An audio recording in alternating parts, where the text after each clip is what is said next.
this is EGGBERT, and he's an example of what we used to do in art class to get the perspective changes when looking at the form in different angles of the face, of course.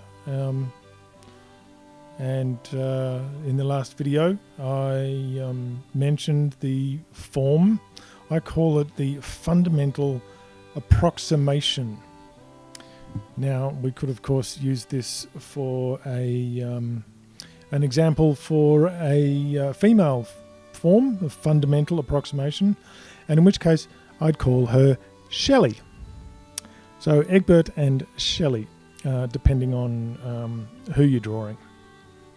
A fundamental approximation. I coined this phrase because it all starts with the beginnings, as I mentioned in the last video, but they're always going to change. They're absolutely always going to change on depending on who you're drawing, on what their face is like.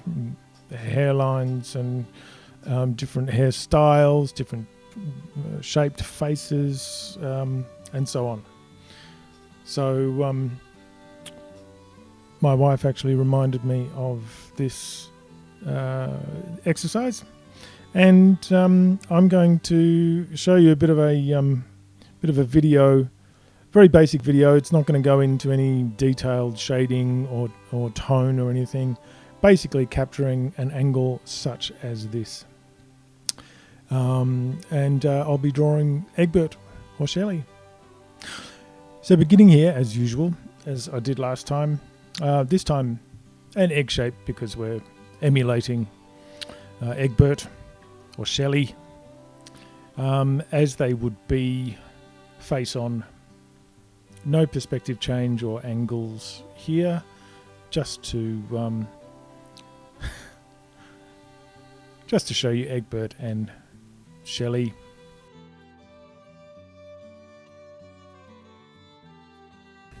And now tilting the egg, literally I'm drawing this from the egg itself,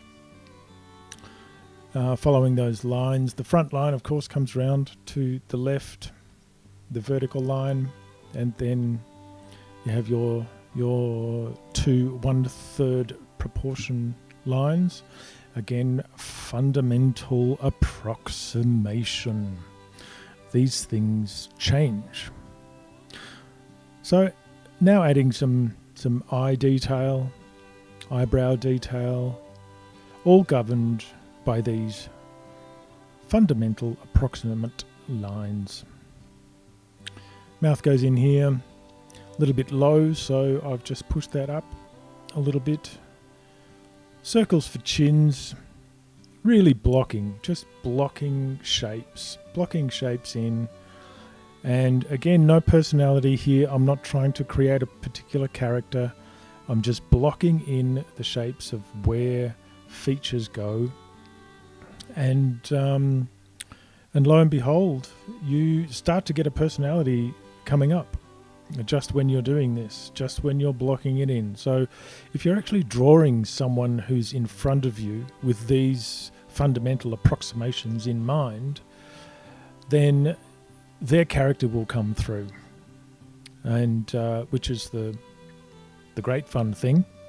And we will always find that when we're drawing from life.